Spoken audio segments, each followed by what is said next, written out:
We'll be learning about the female reproduction that is relevant with respect to physiology. So, first we'll start off by understanding the process of regulation of female reproduction. Just as we have seen in our class of male reproduction, similarly here also there is this famous model called the 2-cell to gonadotrophin model. Right? Now let's understand what is this model.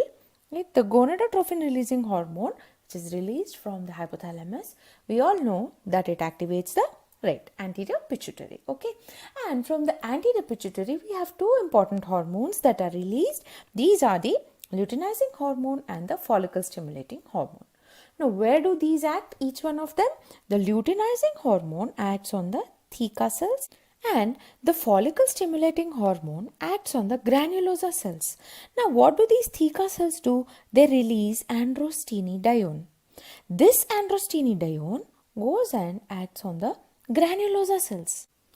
So when this Androstenedione reaches the Granulosa cells, it is acted upon by the aromatase enzyme and finally converted into estrogen. So that is how estrogen is formed. Right. With that note, let's proceed to the menstrual cycle. Okay. Now we know that menstrual cycle is nothing but the cyclical changes in the ovary, endometrium, cervix and the vagina. So all of these structures undergo certain cyclical changes. Together we are calling it as the menstrual cycle. However, especially for the ovarian changes, we are terming it as the ovarian cycle. Okay. Now, let's see what is this ovarian cycle all about. So, it is broadly divided into three main types, that is the follicular phase, the phase of ovulation and finally the luteal phase. Now, let's start off with the follicular phase. What happens is, it is controlled by follicle stimulating hormone. Follicular phase, obviously follicle stimulating hormone. So, here it stimulates 15 to 20 follicles in the ovary. Right? The FSH goes and stimulates about 15 to 20 follicles. But we all know that only one of these follicles is going to become what we call as the dominant follicle, or famously known as the Graafian follicle. Right? So, one of the follicle out of these 15 to 20 follicles becomes the dominant or the Graafian follicle. Now, how is it selected? Why does only one follicle become the dominant follicle? It's a very good question. Let's understand how it happens. It is selected on the basis of the maximum FSH receptors, high aromatase activity and highest estrogen levels. So, the follicle out of these 15 to 20 which has the maximum FSH receptors, highest aromatase activity and highest estrogen level is going to be the dominant follicle. Okay. Now, another important exam bit for you over here. The highest estrogen level in the female is seen just prior to ovulation. Okay. Highest estrogen level in the body occurs just prior to ovulation. Now, let's proceed to the second stage, that is the ovulation phase. We know that it occurs on the 14th day of the cycle. Okay. Now, what happens is, we have just seen that highest estrogen level is seen just prior to ovulation. So, this high estrogen level causes an increased LH level as well, that is luteinizing hormone. This is nothing but a kind of positive feedback mechanism. Okay. So, this high estrogen level results in an increased LH level by the mechanism of positive feedback. So, when does this LH level increase? So, there are two types of increases in the LH level. Let's understand the difference between these two. The first one we are looking at is LH surge. Okay, and it occurs 36 hours before ovulation. Okay, that is LH surge, and LH peak is occurring 8 to 10 hours before ovulation. See, if this is the graph representing LH level, just when there is an increase in estrogen by positive feedback, see my LH level is increasing, it is peaking over here. This phenomenon we are terming as LH surge, right? And the top of this graph we are calling it as LH peak. Okay, is the difference clear? So LH surge occurs 36 hours prior to ovulation, whereas LH peak occurs 8 to 10 hours prior to ovulation, right? This concept is clear now. Now, It's not just enough if we have the LH, we also require FSH surge to lyse the follicle wall and release your ovum. Okay, so both the surges are required, LH surge and FSH surge. FSH surge is required for lysing the follicular wall, finally resulting in release of the ovum, right?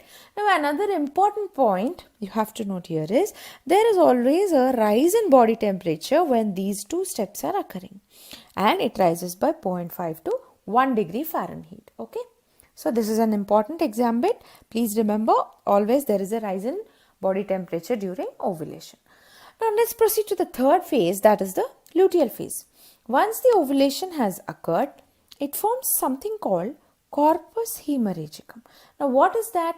It is nothing but a Graafian follicle that is filled with blood. Corpus, we know corpus means body, right?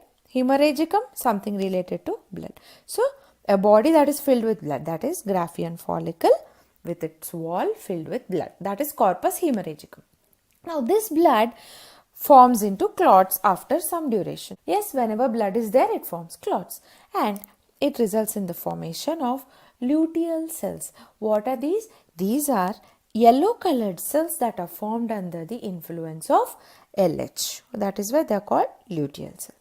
These luteal cells, when they are present in the Graafian follicle, it is now called as corpus luteum. Corpus, body, luteum having luteal cells. Luteum means yellow color. Okay, so it is a body filled with yellow color cells, that is corpus luteum. Here another important phenomenon we can notice is there is a rise of LH. Okay, now when the corpus luteum is formed, progesterone is released. So progesterone is the fourth hormone to rise during ovulation. The first three hormones we have seen, number 1 was estrogen, right? Number 2 LH, number 3 FSH, the fourth one you seeing here is progesterone. Please remember these in this order. Okay, so the fourth hormone to rise in the ovulatory cycle is the progesterone. Ultimately, this progesterone results in the degeneration of corpus luteum. Okay, and this occurs 10 days after ovulation, that is on the 24th day, because ovulation is occurring on the 14th day, right? So degeneration of corpus luteum occurs exactly 10 days after that. It will be the 24th day of the cycle. All of this occurs obviously when there is an unfertilized ovum, right? However, if there is fertilization, it proceeds into pregnancy. That is a whole different topic. Now let's proceed to understand endometrial changes. Okay. Now, similar to the ovarian cycle, endometrial changes also have 3 phases. These are the proliferative phase, number 1, number 2, your secretory phase, number 3 is your menstrual phase. Okay.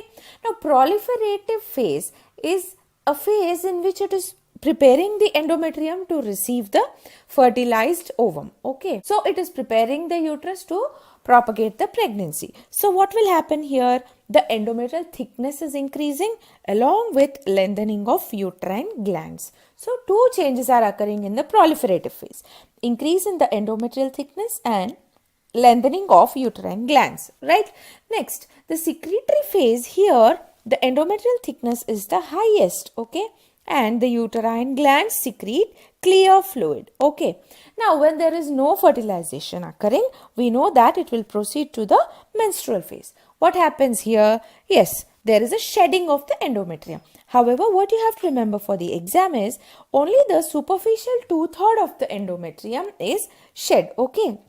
Now, this part of the endometrium is supplied by spiral arteries, right? They undergo constriction and degeneration due to this element, that is PGF2 alpha. Please memorize this. PGF2 alpha causes constriction and degeneration of the endometrial vessels, that is the spiral arteries. They undergo constriction and degeneration, resulting in a shedding and blood loss, right? Very simply understandable form of endometrial changes. Now let's understand the cervical and vaginal changes during the menstrual cycle. Coming to the cervical changes, first one we are looking at is the cervical mucus and how it changes, and the next will be the changes that occur during the menstrual phase. The cervical mucus is thinner due to estrogen, right? because it has to permit the smooth transit of the sperms for fertilization, right? That is why in the first half of the cycle, the cervical mucus is thin, right? And it is the thinnest during the time of ovulation, okay? Now, after this occurs, the cervical mucus becomes thick because it is under the influence of progesterone, and we know that finally it becomes very thick when there is pregnancy and forms something called as the mucus plug, right? When we talk about the menstrual phase, there are two types of cells. These are the superficial cells and the intermediate cells. The superficial cells show high estrogen activity, whereas the intermediate cells show high progesterone activity. Now, these are the cervical changes that occur in the menstrual cycle. Now, let's look at some important female hormones. Now, we know that there are two types of female sex hormones. These are the steroids and the protein hormones, right? The steroids, yes, that's right, we all are familiar, that is estrogen and progesterone, okay?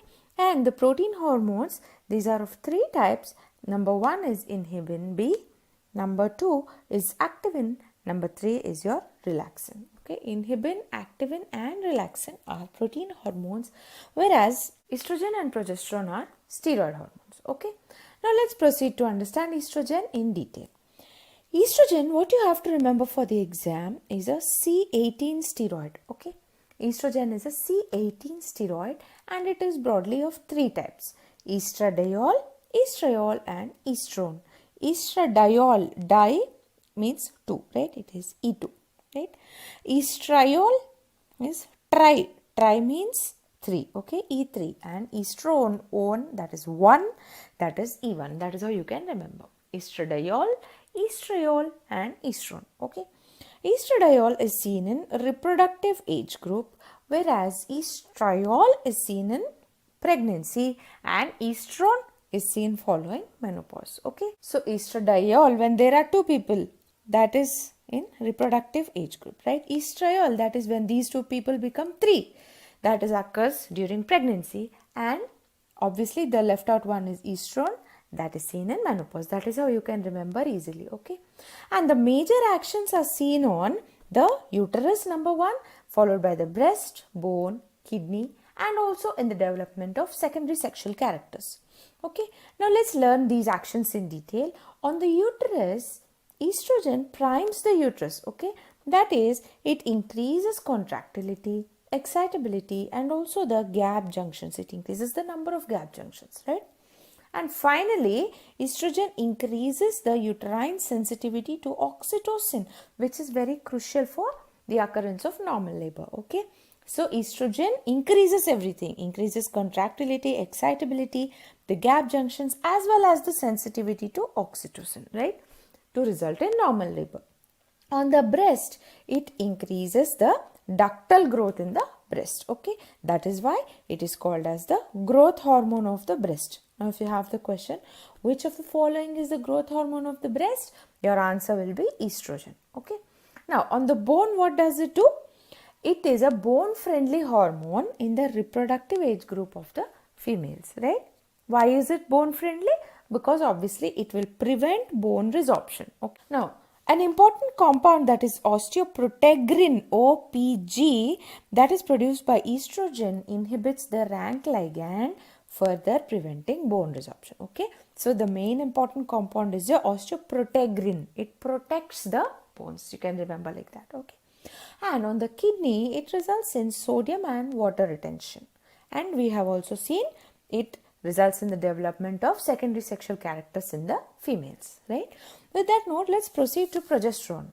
Now, like estrogen, progesterone is a C21 steroid. Estrogen was C18, right? Progesterone is C21 and its major actions are on the uterus, breast, kidney, CNS and also has a thermogenic action. Now, let's see what it does to the uterus. It is an anti-estrogen hormone. Simple, right? So, it will reduce the excitability and the contractility. And on the breast, however, it increases the lobular and alveolar growth of the breast. That is to aid in breastfeeding post-pregnancy, right? The next one on the kidney, it is opposite to estrogen. It causes sodium and water excretion, okay? Just opposite to estrogen. So, it induces diuresis. Also, it is a CNS depressant, and this is thermogenic. That means it increases the body temperature by half to 1 degree Fahrenheit, that is during ovulation. Okay. So on the uterus it is anti-estrogen, on the kidney it is anti-estrogen. On the breast it causes growth, and CNS causes depression, and thermogenic, that is it increases body temperature, right? Now let's proceed to the protein hormones. We have seen that there are three main types. They are the inhibin B, activin and relaxin. Okay.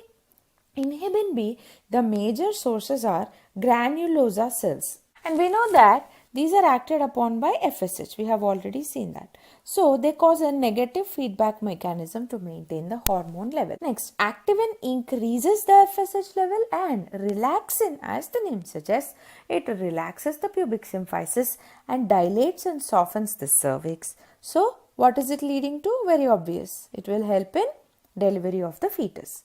It relaxes pubic symphysis, dilates and softens the cervix. That's the function of relaxin. With that note, let's proceed to the most important topic, that is lactation.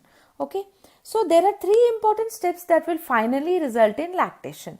These are number 1, mammogenesis, number 2, lactogenesis, number 3, galactokinesis, right? Mammogenesis, as the name suggests, is nothing but development of the breast, right? So we have just seen estrogen causes ductal growth, whereas progesterone causes alveolar and lobular growth, right? Lactogenesis is nothing but production of milk. Which is the hormone? The famous one, that is prolactin. Lactin aids in lactation. So prolactin causes lactogenesis, and once the milk is produced, it has to be ejected out of the breast. That procedure we are calling galactokinesis, that is milk ejection that occurs by suckling, which results in increased oxytocin. This is termed as milk ejection reflex, and it is a type of neuroendocrine reflex. So when the baby suckles, it causes an increase in oxytocin, which results in ejection of the milk. This is called the milk ejection reflex or the neuroendocrine